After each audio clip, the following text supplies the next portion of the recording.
Hello everyone and welcome back to part 27.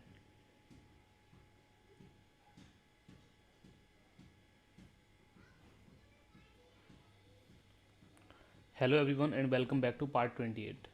So in this video, first of all, we are going to implement our backend logic for handling. mm, So in this part, we are going to implement our backend functionality for sending and receiving messages. So let's get started right away. So the first thing that we are going to do is to create a new model. Okay, so here I'm just going to call it one-to-one message. It will be clear why we are creating this. Okay, let me start writing the logic here. So we are basically creating it so that we can maintain different conversations inside of our app. Okay, so the first thing that we'll be doing here is to get our Mongoose package. Okay, so that we can define a schema here. So I'm just going to basically require that. So that is const mongoose require mongoose. Okay, now after this I'm just going to create a new schema. Okay, let's call it one-to-one message schema.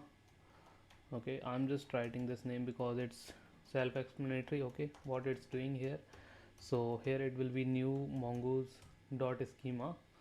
Okay, like this, and then we are going to basically define certain properties here. But before we do that, let me actually create a model out of this schema. So we can simply write here const one-to-one mod. So we can basically write here const one-to-one message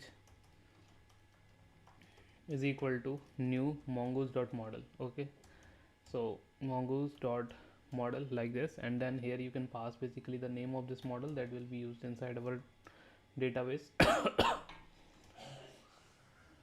So it will be one-to-one message like this, and then we can basically pass our schema in the second argument. Okay, so I'll just put a reference to one-to-one message schema here, and then we can simply export this module from this file. Okay, so I'm just going to write module.exports is equal to one-to-one message like this. Okay, let's now actually focus on what fields we are going to store inside this schema.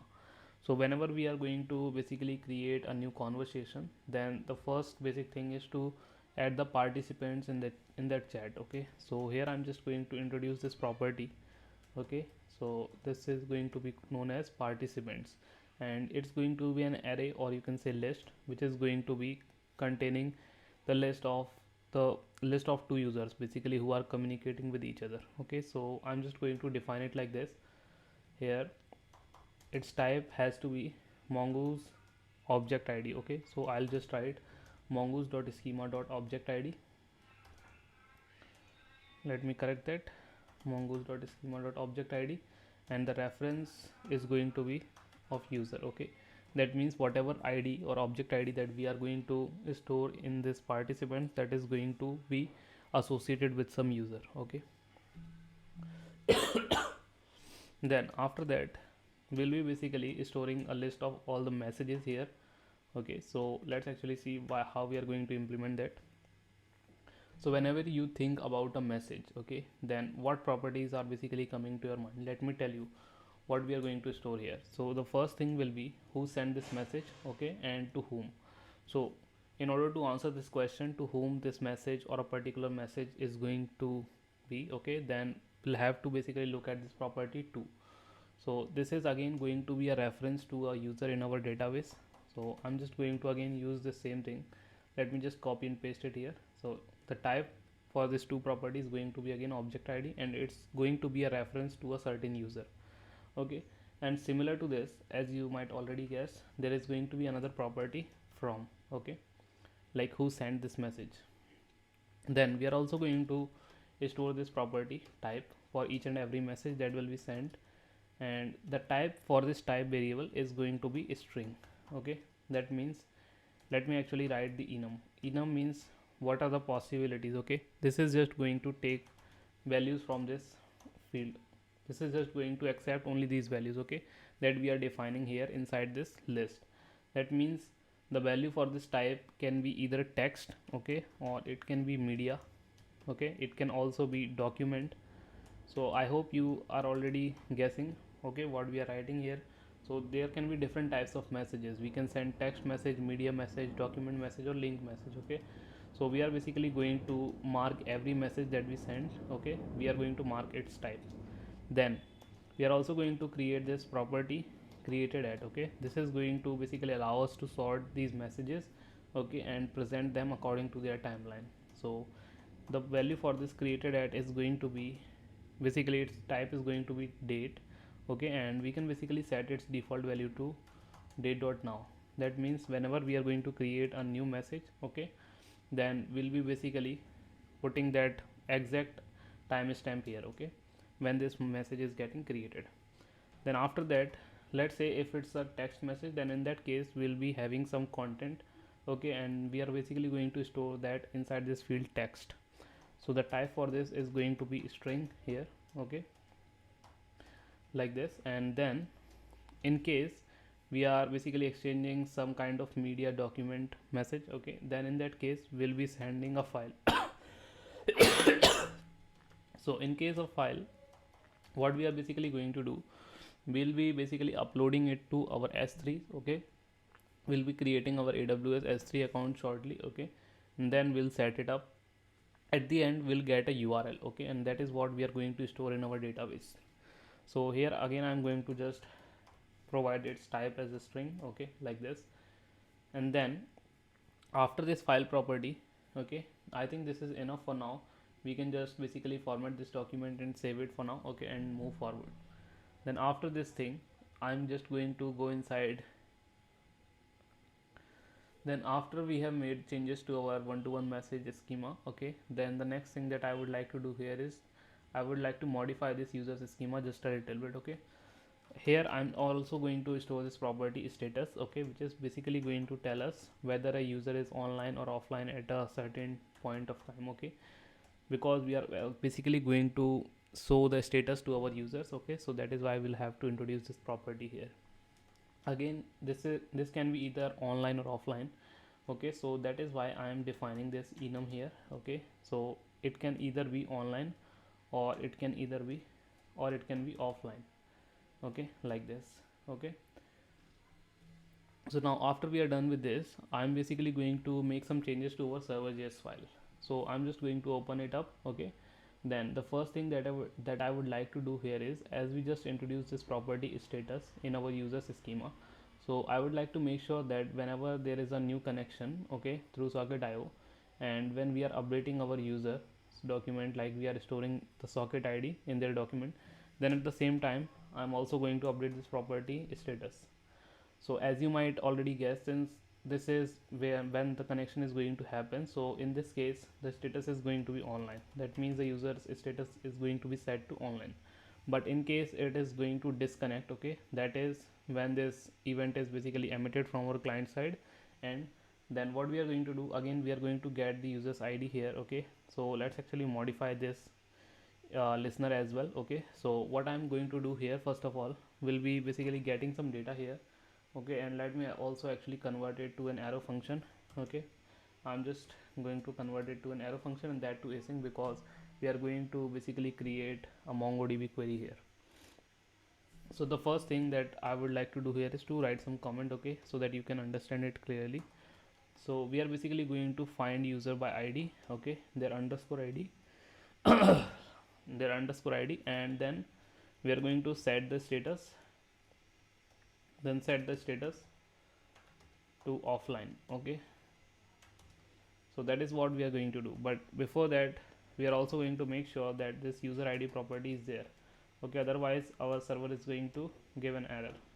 So that is why I have written this if condition here. Then on the users model, again we can perform find by ID and update query.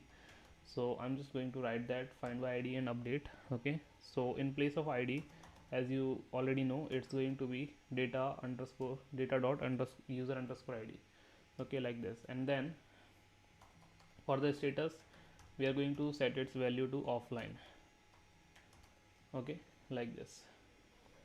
Then at the end, after we have basically updated its value, we are basically going to broadcast to all of the rooms that this user was joined in, okay. We are going to say that this user has dropped, okay, or they are disconnected. That means they are offline. So that will be reflected on each and every client who is basically interacting with this user, okay. So I'll just write a comment here, broadcast user disconnected, okay,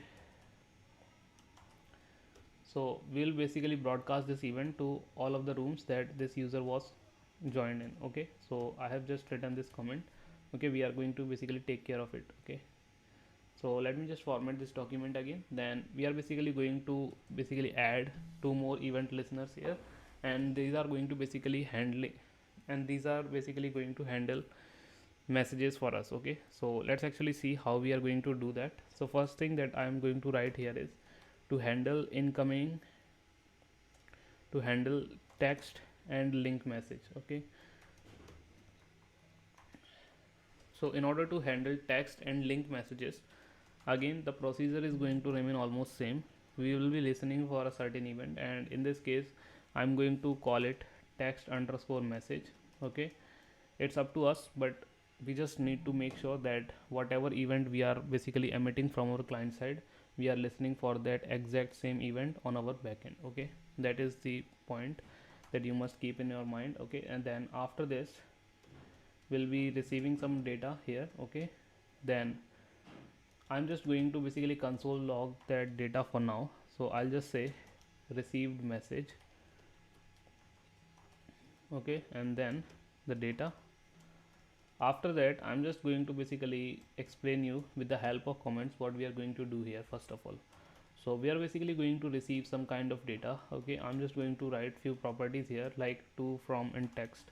Since this is going to be a text or a link message, okay, so in that case we'll be basically receiving these three properties. Okay, then after that what we are going to do, we'll be basically creating a new conversation.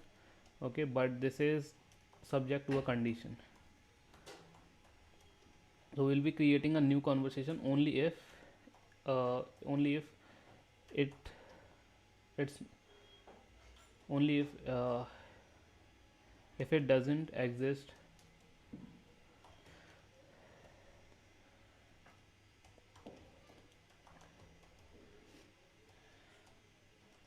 okay, so what we are going to do, we will be basically creating a new conversation if if there is no conversation between these two users, okay, yet, or if there is already a conversation that has already happened in the past, that means these users have exchanged some message previously, then we'll just fetch their document. Okay, their one-to-one message document that we just created, and then we'll be just adding one new message, okay, to this array. That's it. So in the or case, we'll be adding a new message to the message list, the messages list. That's it.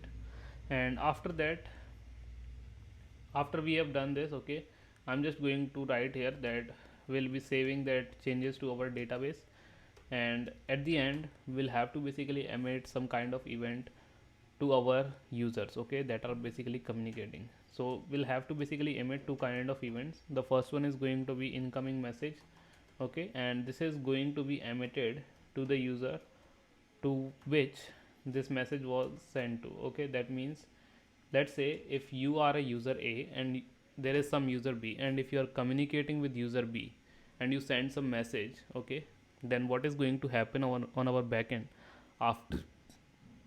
after this message is saved in our database, okay, then you will be basically receiving an event with the name of outgoing message, okay, and the other user is going to receive an event with the name of incoming message. Okay, so that's it. Let me actually summarize that by writing a comment here. So I'll just say outgoing message, we are going to emit this event to the user, okay, who has sent this message. So this is the flow that we are going to basically follow here. Let me also basically write the logic for our other type of message, okay, that is media or document messages. So what is the difference between text or link messages, okay, and the other type of messages, which is basically media or document?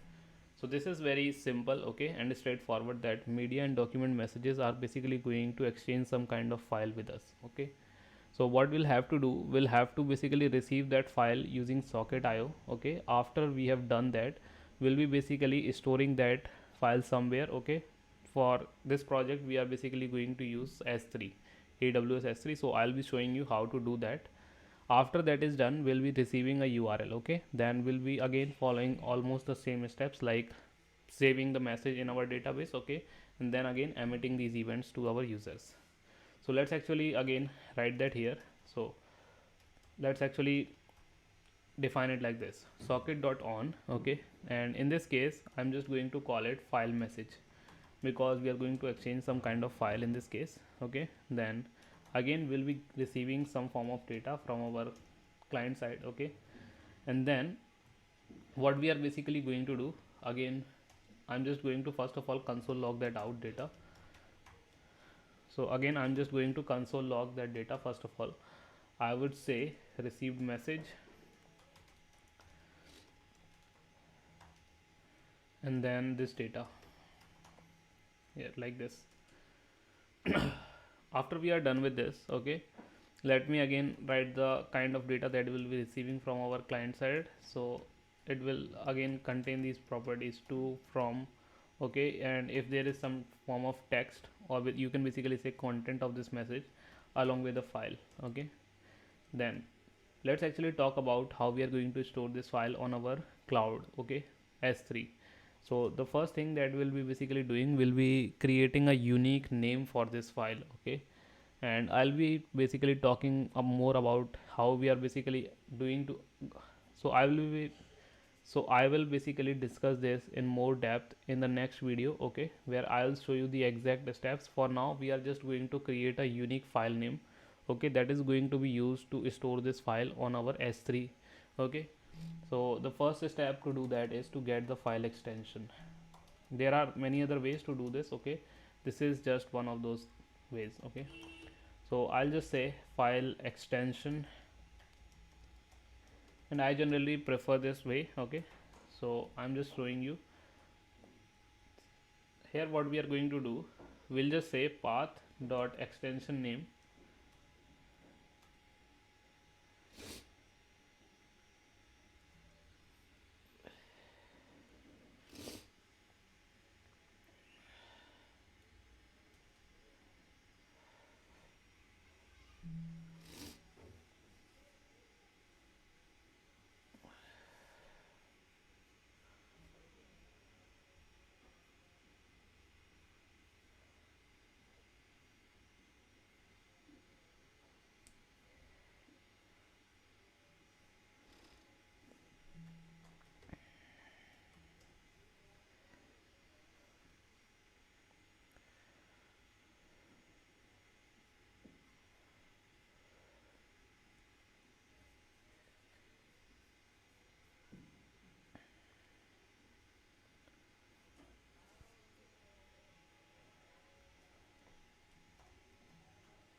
So in order to get the file extension, we are basically going to need a package from NodeJs. Okay, so that is the part of NodeJs. Okay, so we can just basically directly import it like this: const path is equal to require. Okay, and then just write path here. Then again go back to your socket.on file message. Then here we can basically start writing like this: const file extension is equal to path dot. Okay, and then extension name. Then here you can basically pass the name of the files, and that will be data.file.name. Okay, now after we get the hold of this file extension, we are basically going to create a unique file name, and let's see how we can do that. So that has to be basically unique. Okay, so I'm just going to write this comment. First of all, generate a unique file name. Okay, and here I would write, and here I'm going to write const file name is equal to. Okay, then we are basically going to make use of this template string here, because we'll be using some constant. Okay, because we'll be writing some JavaScript here. So let's actually do this. So the first thing that I'm going to do is I will basically take the current timestamp. Okay, so that is our current timestamp. Then after that I'm basically going to add some random number here. Okay, so for that we can basically make use of the math package here. So I would say math.floor. Okay, and then inside here I'm going to basically pass a random number. So we can basically do it like this: math.random, call this random function, and then I'm also going to make sure that the range of this random number is going to be between 0 to 1000. Okay, so you can make sure that you are basically implementing it in. So this is how we are going to basically do that. And after that, at the end, I'm also going to add the file extension. Okay, so for that we can simply write it like this: file extension. So that is going to be our unique file name. Okay, and it will be used to upload this file on our AWS S3. So here I would just write this comment for now: upload file to AWS S3. Okay, then after this is done, we are again going to follow the exact same step, like create a new conversation. Okay, check if there is already some messages that has been exchanged between these two users. Then we don't need to create any new conversation, we can just simply start adding the messages to the list. Okay, otherwise a new one-to-one message document will be created. Okay, and the first message will be added. Save the changes to document and then again emit these events to the incoming and outgoing users. Okay, so that's it. This is the flow that we are going to basically follow. So the point of this video is to basically explain this to you in simple words, how the communication is going to happen between our users. Okay, and I hope I made this point very clear. Okay, then in the next video we are basically going to write exact steps here. Okay, that is not a very big task. I just wanted to make sure that you are following it along with me. Okay, and you are basically clear in what we are doing. So for now I'm just going to stop it here. Okay, and then move to our client side application to finish some changes that we are doing in the last video.